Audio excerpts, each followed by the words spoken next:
जनाब वज़ीर आज़म इमरान खान का ख़वातीन और रेप से मुतल्लिक जो बयान था उसके ऊपर शदीद रद्द अमल आ रहा है। मुख्तलिफ इंसानी हुकूक की तंजीमों की जानिब से, ख़वातीन और मर्दों की जानिब से आलमी मीडिया तनकीद का निशाना बना रही है। अपने एनालिस्ट से पूछ रहे हैं कि क्या तनकीद दुरुस्त है, हाँ या नहीं। शहजाद इकबाल साहब,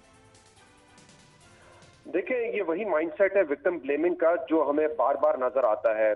वजीर आजम का ये बयान सुन लीजिए, या कुछ अर्से पहले आईजी पंजाब ने कहा था कि एक औरत मोटरवे पे जा रही थी, उसने ये रास्ता क्यों चुना, उसने पेट्रोल क्यों नहीं चेक किया, वहां पे भी यही विक्टिम ब्लेमिंग नजर आई थी। जब कत्ल केस हुआ था तो उस वक्त लोगों की ये तनकीद थी कि जैनब के वालिदैन उसको छोड़ के उम्रे पे क्यों गए, वो अगर ना जाते तो ऐसा ना होता। तो ये हमारे हर माशरे में ये देखा जाता है कि जब भी इस तरह का वाकया होता है तो एक सेगमेंट ऑफ द सोसाइटी जो है वो विक्टिम को ही ब्लेम कर रहा होता है। अब यहाँ पे जो है भट्टी साहब ने जो बात की है और नियाजी साहब ने जो बात की है, मैं इनसे सिर्फ एक ही सवाल पूछना चाहता हूँ। हम भी इसी माशरे में रहते हैं, हम भी यही चीजें देखते हैं। क्या मैं और आप, हम जैसे लोग, क्या जाके कभी इस तरह की कोई कोशिश करेंगे कि किसी औरत के साथ ज्यादती करें? नहीं करेंगे। और उसकी वजह यह है कि हम क्रिमिनल माइंडेड लोग नहीं है। हम नहीं चाहते कि अपने गुस्से का इजहार या उस तरह का कंट्रोल और काबू हम एक औरत पे करें। तो फिर वो जो लोग कर रहे हैं वो क्यों कर रहे हैं, उसकी वजूहत जानने की जरूरत है ना। हम भी उसी माशरे में रहते हैं, हर कोई तो ऐसा नहीं हो जाता कि यहाँ पे अगर फांसी है तो उसको देख के हम ऐसे हो जाएंगे। वजीर आजम साहब ने जो बात की है, जिसपे मुझे बड़ी वो हैरानी हुई कि लोग अपने जज्बात पर कंट्रोल नहीं रख सकते। आप उनको बेनिफिट ऑफ डाउट दे रहे हैं कि वो अपने जज्बात पे कंट्रोल नहीं रख सकते। क्योंकि यहाँ पे लोगों ने पर्दा नहीं किया हुआ खवातीन ने। मेरे ख्याल से इस बयान से तो बड़ी मायूसी हुई है, क्योंकि किसी भी सूरत में, चाहे वो डोमिनेट करना चाहते हो औरत को, चाहे वो औरत पे काबू करना चाहते हो, चाहे वो हवस की वजह से किसी औरत को अगर रेप का निशाना बनाते हैं, उस पर आप ये कहें कि वो जज्बात पर काबू नहीं रख पाते। मेरे ख्याल से इस किस्म का बेनिफिट ऑफ डाउट देने की उन लोगों को जरूरत नहीं है। वो क्रिमिनल है, उनके साथ उसी तरह रवैया रखें जिस तरह एक क्रिमिनल से रखा जाता है। कल को आप कहेंगे कि वो बैंक में दौलत नजर आ गई, किसी को नोटों की गड्डी नजर आ गई, उसने डाका डाल लिया क्योंकि उससे बर्दाश्त नहीं हुआ, हम तो वहां पे बेनिफिट ऑफ डाउट नहीं देते। हम चोर को चोर कहते हैं, डाकू को डाकू कहते हैं।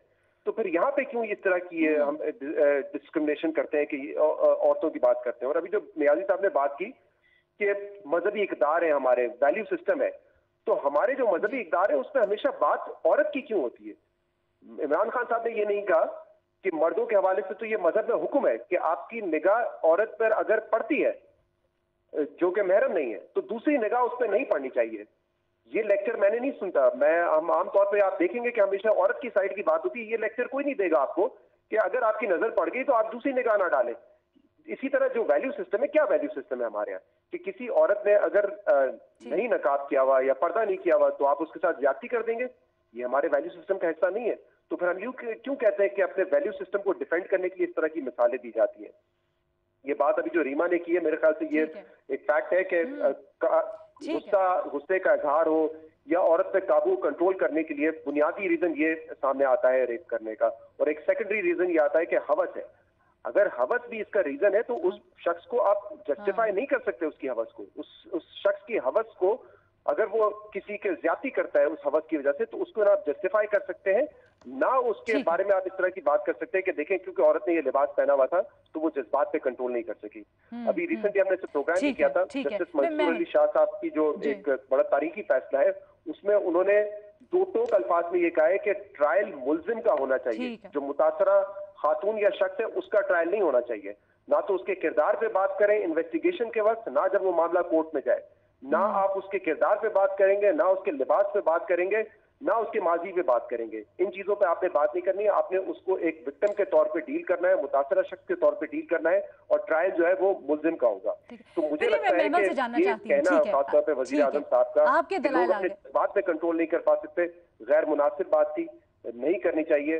गैर मुनासिब था, गैर जिम्मेदाराना था, नहीं करनी चाहिए। अच्छा, मैं यही चीज महमल की तरफ लेके जाना चाहती हूं की जंग लड़नी है, बिल्कुल लड़नी है। और जिस तरह अभी आप बार बार इस इशू पे बात कर रहे हैं, मेरे ख्याल मिसकंसेप्शंस है, उसको दूर करने की जरूरत है।